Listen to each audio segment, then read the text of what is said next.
This is Greg McLaughlin from the Rebel Base Card Podcast, and you're listening to the Marvel Card Collectors Podcast.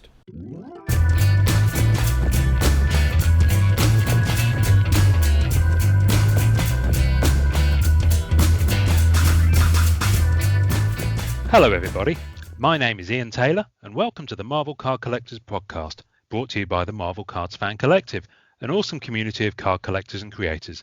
You can find our groups on Facebook, details of which are at the end of this podcast. With me this week is my co-pilot in all things Marvel cards, the dark side to my... Oh, I've muffed it already. There we go. You know what? I'm going to carry on. We'll keep this in. Let's do it. He's the dark side to my light side and a true nerf herder. It's Norrin Rad. And also with us is a very special guest. He's a rebel with a cause. It's Greg McLaughlin from the Rebel Base Card Podcast. Hello, everyone. Hey. So welcome everybody. Well, this is our crossover episode with a podcast that we've talked about before, and we are mad fans of. Is it the Rebel Base Card or is it Rebel Base Card? What's your brand? I think that kind of has gone back to the beginning, but I would say the Rebel Base Card Podcast is probably the one people would find if they went looking for it. Good. Well, we'll certainly be pimping it on the tasting notes and everything else. And Norrin is back with us. Do you have a roof on your house, sir? I do. My roof is still intact. Good. I ran out with my cards. Good. So the priorities were very much in check. I need to ask because I need to make sure we're not going to be interrupted by anyone falling through your ceiling.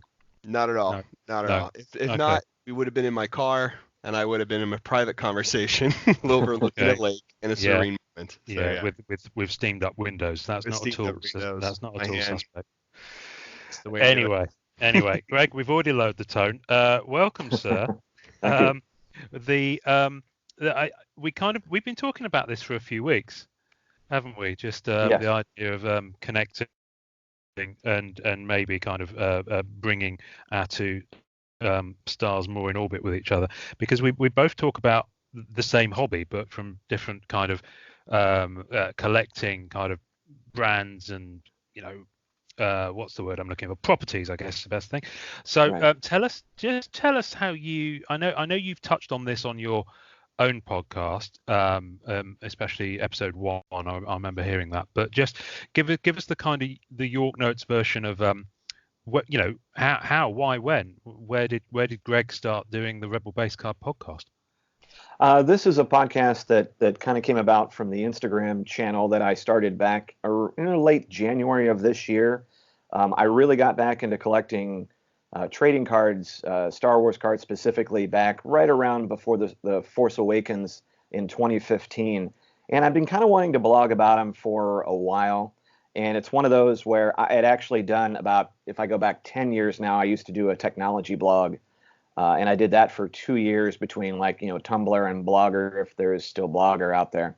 But there was a vocation change, if you can't see my shirt, that I ended up working for a certain fruit company. So blogging about technology kind of had to stop. So a few years ago when I got back into cards, I thought I was wanting to kind of talk about them because it was something where, I was very passionate about it. And I thought like, hey, I've got the technology, I've got the sites I can get up. I actually had a URL for about 2 years, started to throw some stuff up. But I think as you guys find, it's very hard to find that dedicated time to writing. And I'd been on Instagram for a very long time. I have a couple other channels that I use. And Instagramming about cards just became very easy because you could just throw something up and boom, you're done. And you could connect to a community really fast. And it didn't take me that long to find a really great community of folks. And it just kind of blew from there. And, because I'd had a media background in a former career ago, I kind of said, well, I think this is my in to try to start one. And I think as you guys have found with Anchor kind of comes around at about the right time where it provided you with pretty much all the nuts and bolts. You don't have to do anything now, which can be good and bad. And we can kind of get into that a little later. But, for lack of a better term, if you want to hit the ground running, you can. And I think as I kind of discovered with the Marvel Card Collectors Podcast, a lot of the people that we tend to follow are in the same circles. They do sketch cards for both, Tops as well as Upper Deck or Rittenhouse or some of these other ones. So, as we kind of come along and you start to expand your universe a bit into the community, that's where I kind of discovered you folks. And I think you guys come at it from a very interesting standpoint, but just another medium in the Facebook group.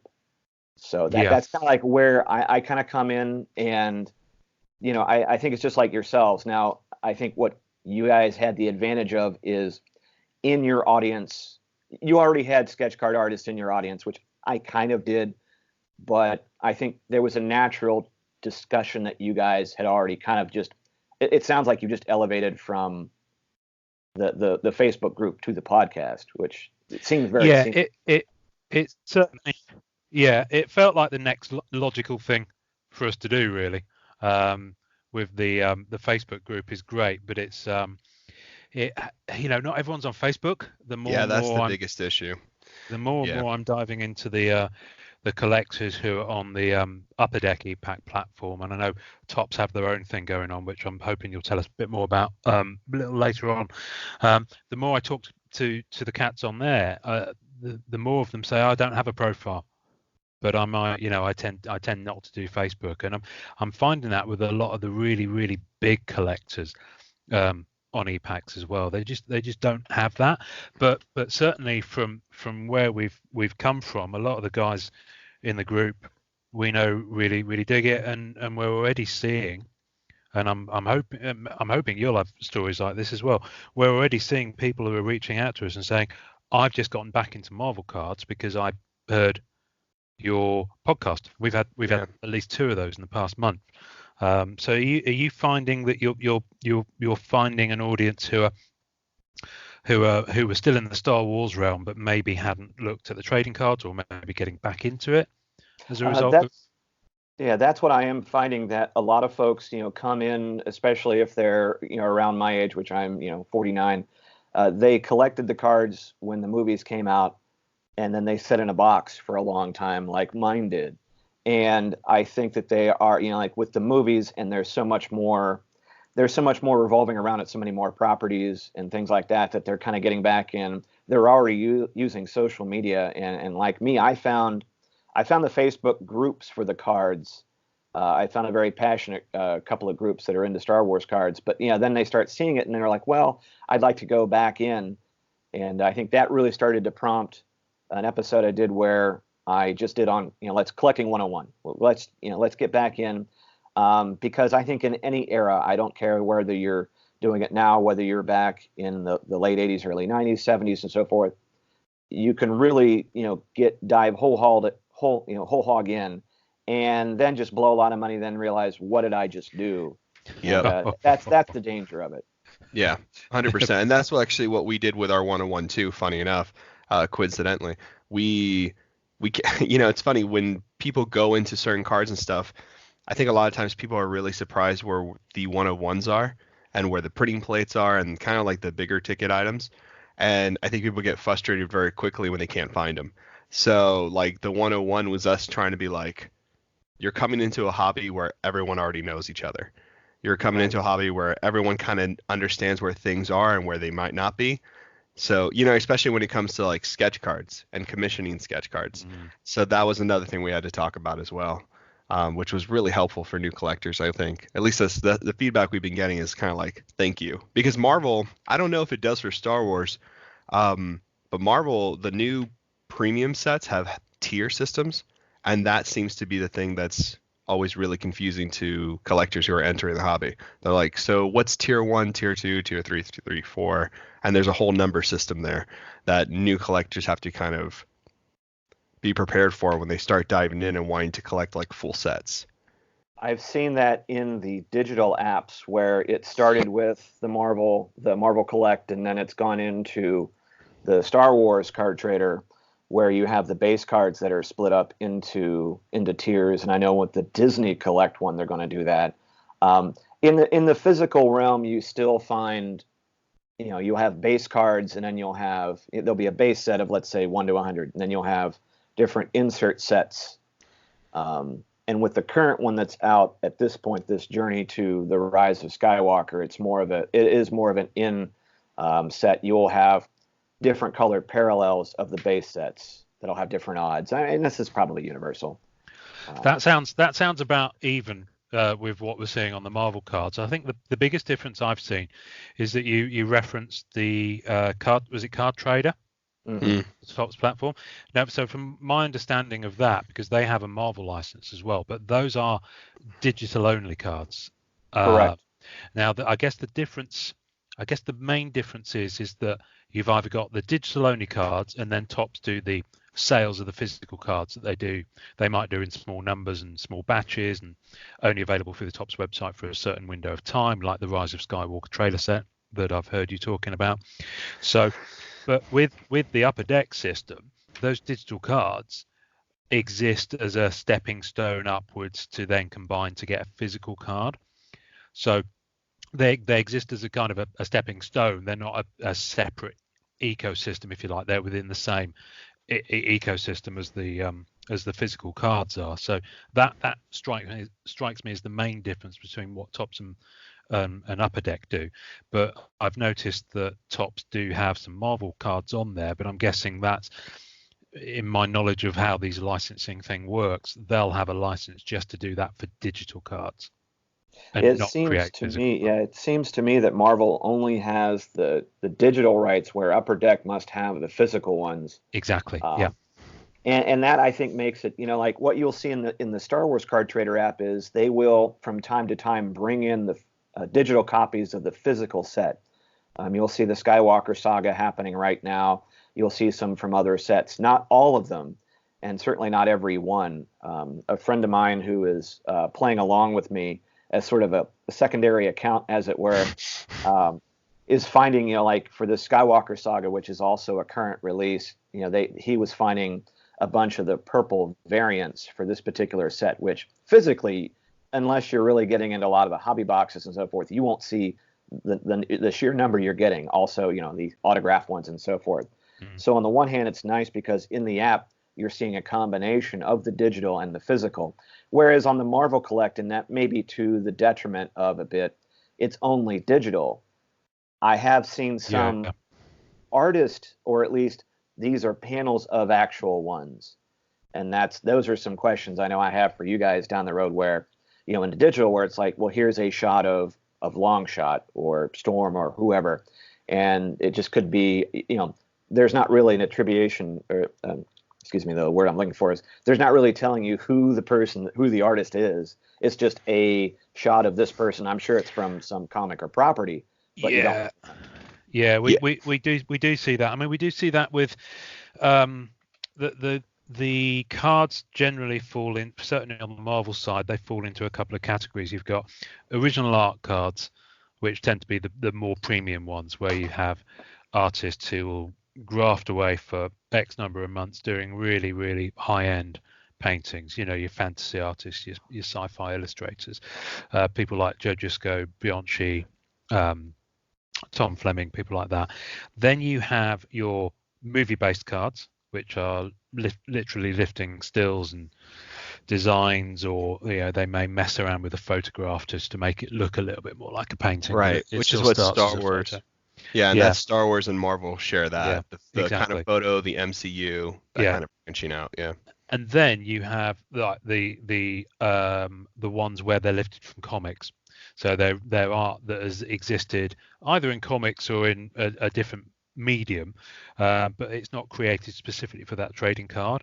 And those are the ones I tend to find don't have the attribution as much. I mean, Marvel Masterpieces 2007 certainly had the attribution on that, but Marvel Annual, for example, which is a current set that a lot of people are chasing because Upper Deck have managed to gamify it with their Pack Wars thing. That is art that's reused from comic books, and I don't believe that you can always tell, because I don't have any of them physically in hand yet. I physically own them, but they're sat in a warehouse somewhere in America waiting for me to pay my 25 cents a card to have them shipped to Norrin here probably. So you don't have that attribution, but the ones that, the interesting thing about the Marvel Annual set specifically is that you find that some of the cards really, really work and some of them really, really don't. And generally could very well be subjective, because I've got other collectors who collect Marvel Annu who really go mad for a certain card. It might not be a character they're after, but they just dig that particular artwork and the way it's been chosen and the way it's been framed. So with Marvel Annual, I found myself going after characters that I don't normally collect, because they've chosen some really nice artwork that just really works in the format of the trading card and with the design of the border and the design of the background. So which I actually quite like. It's quite surprising to me that I've gone in and chased stuff that I wouldn't normally do. Speaking of chasing stuff I wouldn't normally do, Greg, you are responsible for my first ever purchase from the Topps website, sir. Sorry about that. No, that's quite all right. I hope they've got you on commission. And here's the funny part. It arrived. Yeah. So it arrived, and they're gorgeous, right? They come in that plastic case, the trailer set cards. Have you got them handy? I just got them. Yeah, they're in my closet. Yeah, because I figured we could have a kind of a live opening of these cards. You go over there, and I'll just talk to Greg while you go over there to your closet of dreams.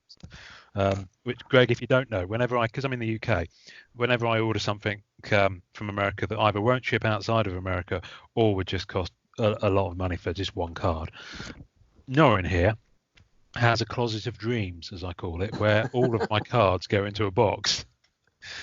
And you've just actually posted me a massive parcel, haven't you? Oh yeah, a good one. Oh, wow. Yeah, well packed.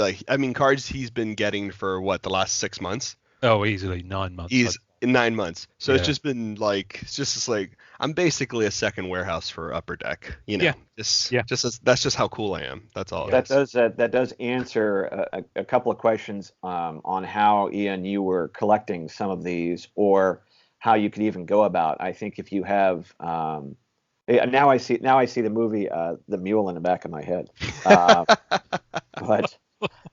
but it is something to where I think you'll see with the groups where people send stuff back and forth. I know there was a fella in a Facebook group that went to Germany and brought back some of the Star Wars Lego cards. They weren't from Topps. Oh, cool. But you could only get them there, and they were in German print, and they were amazing. And he was able to bring back a bunch, and he kind of prearranged for some of us to buy them from him. And I'm like, once he got back to the States, he mailed. I'm like, yeah. And it would be the same. That's the and some of the questions I'll have as far as sets that are available in the UK, as far as the US, how does a collector go about, getting them? Because it's you hate to be only limited by geography, and especially if you have all these reaches now, it's you got to take advantage of it. Yeah, and that's kind of the genius of Ian here. That's actually what happened. So I hate to take the story from Ian, but Ian's the one who's really facilitated that for a lot of collectors. It's because of the Facebook group that Ian started, and kind of not shutting out international sellers and buyers. Because on eBay everyone's really wary about shipping internationally. I don't know why, right.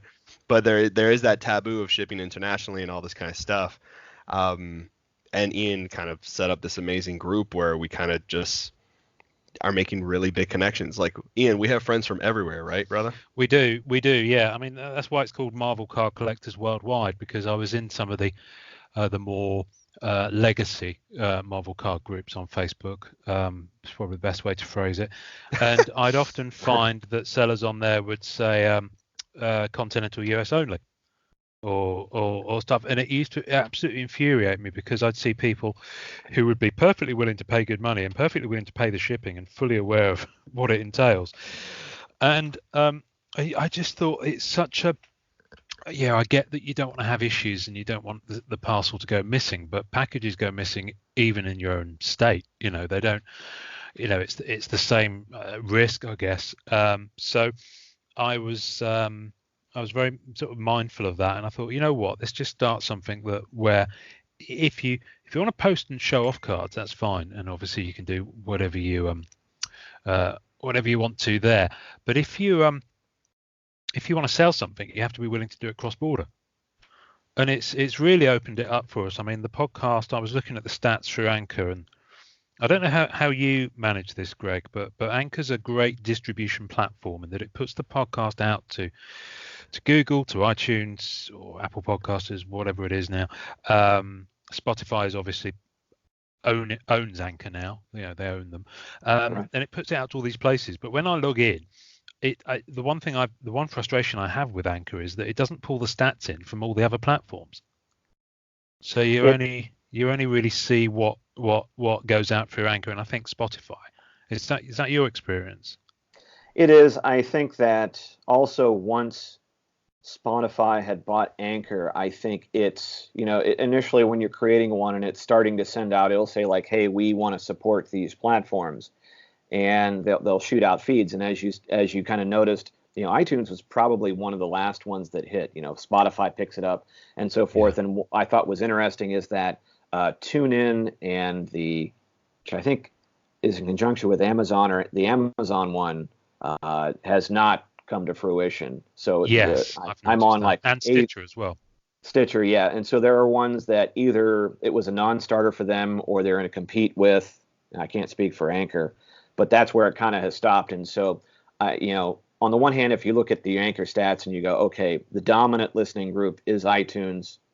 Actually, Google Podcast is really not down there that much. And but yeah, the major platforms are there, but I think it maybe has stalled, at least for right now, on some of the outerlying ones that it'd be nice to pick up. Whereas, like if you're on, say, a Libsyn or one of the other major podcast hosts, you have a little more control over that, and you will see the breakdowns. I am actually kind of interested that I do get about 8 or 9% of my audience out of the UK, which I thought was pretty strong.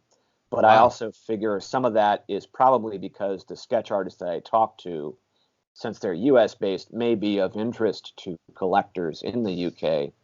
Potentially.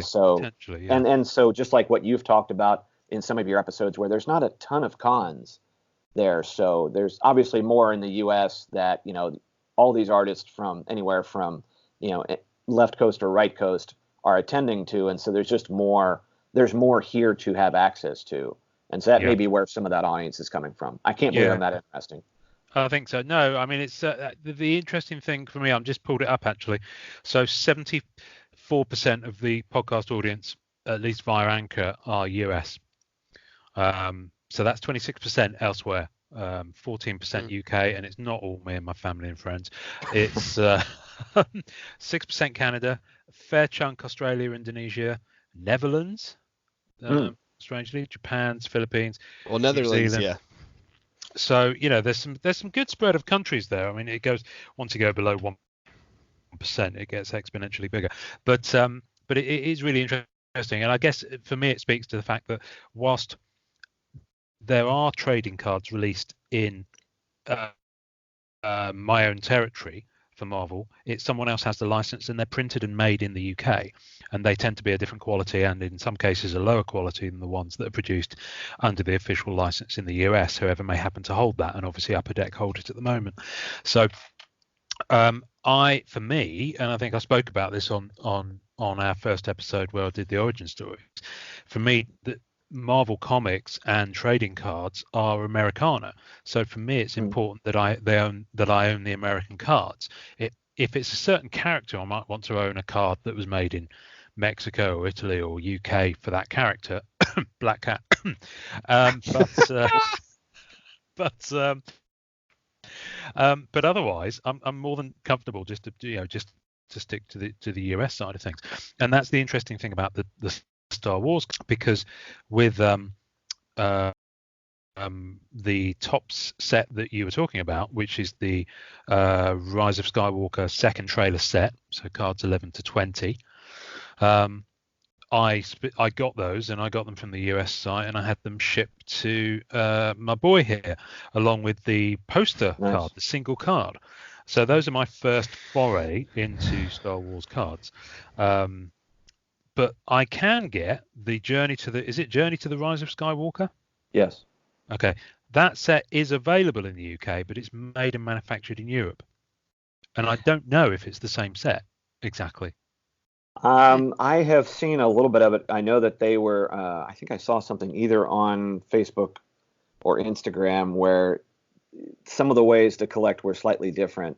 I know, and which kind of interests me because also I know that sometimes when you're talking about international releases, the number of cards sometimes change, or the presentation of. I know that there's been cards that that came in a tin, or came in a binder, or came in a presentation of magazine or something that is just a little different. And for a collector like me, you go, I think that's the same thing when I discovered the OPG cards in Canada for Star Wars, when in some cases back in the day they were there was a set that was missing, there was two sets that were combined to make one, and they were renumbered.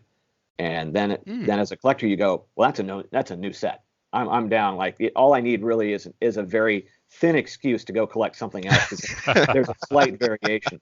But you have something in that because it was printed in Canada. The card stock's different, and so it's a lighter card stock. There was more vibrant colors, so on the back it's really nice, and of course it's bilingual. So it's one of those where hearing that there is an English version of the Journey to the Rise of Skywalker piques my interest, because all right, now I want to see it and see what are the differences. And so that, like I said, it really doesn't take much for anybody to start collecting something that isn't nailed down. Yeah, listen, I'll more than happily hook you up. They do these binders, and they're not binders in the way that I think Norrin will probably think. They are very much like a plastic kind of portfolio thing with pages. It's not even a rigid binder, and so you can buy a pack which has a certain number of unopened packs of the trading cards in, and it has a card that you can only get if you buy that pack. So it's called a starter pack, and they sell them in supermarkets in Newgate. I saw one a couple of hours ago when I was doing grocery shopping, and I'm tempted. I'm very tempted because it's there, but at the same time, I know I'll always be like, well, what I really want is the US printed and issued Journey to the Rise of Sky. How, in terms of the longest card set title, is that the longest card? Journey to the Rise of Skywalker. Is that what it's called? Yeah, the Journey twos they've done for the Disney era films. These are the sets that that come before the actual movie card release, and they'll usually have a theme that leads up to the movie, as far as either trying to set the stage for or give you some background of. And at least with Rogue One looked a little different, but these had, the hook is that they had the original blue Starfield from the 77 sets, and then they had different variant colors of, and so, and on the back, so, and the card stock was more that they call it heritage stock. Interestingly enough, yeah. And then some of the insert sets took their template from The Empire Strikes Back, the silver border, and some of the other ones, the yellow ones. And then Rogue One had mission briefing. It didn't have a journey to it. It had mission briefing, but it had the Return of the Jedi template from '83. And so cool. And they're retail and hobby boxes, so that they will find them in your Targets and your Walmarts, and and there'll be different configurations of the inserts based on, there are actually Target specific inserts that you only find there. I think Walmart has an insert set this time around, but before, even Walgreens had a insert set in the Journey to the Force Awakens series. And so it is meant to. Yeah, that's madness. Well, I can only imagine trying to collect all that. Yeah, but this is where I think Upper Deck are missing out, because Marvel cards used to do that back in the 90s. Day. You used to have Marvel Masterpieces 1994, for example. I think had a different box and packaging for whether it was in Walmart, and you had different inserts that would be available, different color inserts that you could only get through Walmart or through Target or through somewhere else. We've got none of that over here, so we didn't get any of that. But it is very interesting that Topps very much do seem to be feeding that physical marketplace a lot more than maybe Upper Deck do with their Upper Deck seem to be trying to move many more people onto their digital platform, even though it's physical cards that you're getting on that digital platform. Maybe to cut distribution and manufacturing costs. I don't know what the reason is behind it. I definitely get really jealous when I see them at Target, though, because I see the card section. Because of the card section at Target, like I'll walk by and be like, if only there were Marvel cards here. And then there's all these Star Wars boxes that kill me. Oh well, and it goes even further. If you're a Magic guy or a Pokemon guy or baseball or whatnot, yeah, there's 2 boxes of Star Wars cards with everything else. And I was going to ask you guys, how many physical sets does Upper Deck release a year? Well, I don't know if there's a standard format to it. This year's been pretty busy. You had Marvel Flair, you had Marvel Premiere, which is a very, very high end collectible.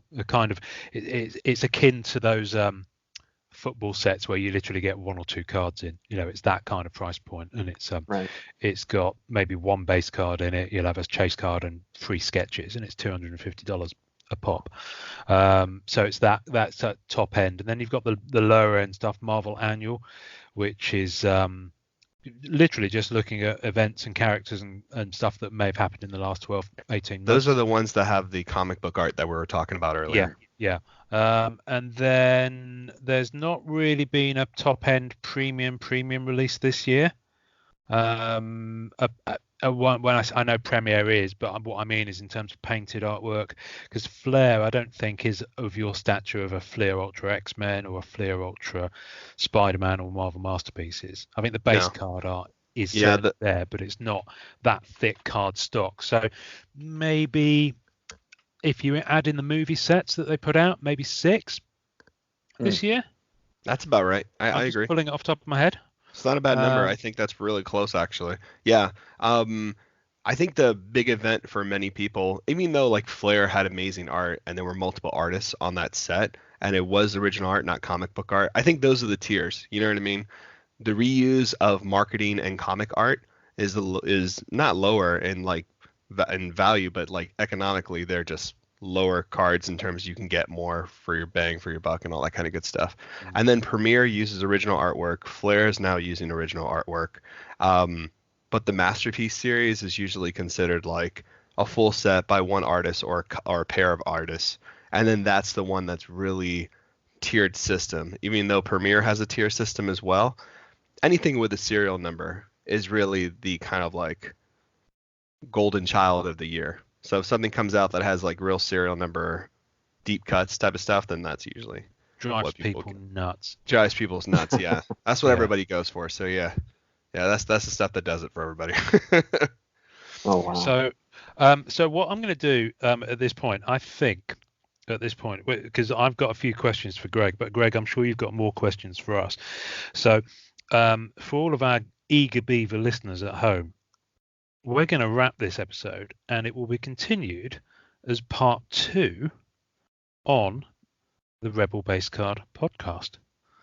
And I'm actually quite looking forward to that. Be nice to guest on someone else's podcast. So as you listen, the dates are TBC as to exactly when that will drop, but we'll pop that on our social feeds at the MCC Pod on Facebook, Instagram, and Twitter. I'd like to thank Greg for doing our intro this week. Thank you. Thank you very much for that. Thank you, Greg. And Greg, well, obviously for us, it's going to be literally a couple of minutes, and we'll continue this conversation. But for everyone else, we'll see you next time. And as always, Greg, this is where you get to hit with our outro. Enjoy collecting. I've messed it up like 15 times. It is enjoy Greg. Collecting. It's impressive. Exactly. Thanks everybody. Thanks for listening to the Marvel Card Collectors podcast. You can subscribe via our home on anchor.fm/MCCP. Leave us a message via that link with questions, comments, or just to say hi, and we may even play on the show. We're also on iTunes, Spotify, and all major podcast platforms. Our podcast is at the MCC Pod on Facebook and Twitter, and you can find links on our Facebook page to the 2 groups MCCW, Marvel Card Collectors Worldwide, and MMC, Marvel Masterpieces Collectors. On Instagram, find us at MMCollectors and at SketchCardHive. The great music we use is called Rocket Power by Kevin MacLeod. Thanks to the collectors, artists, and creators who support the Marvel Cards Fan Collective. We'll see you next time, and remember, it's a small hobby but a fun one. Make mine Marvel and enjoy collecting.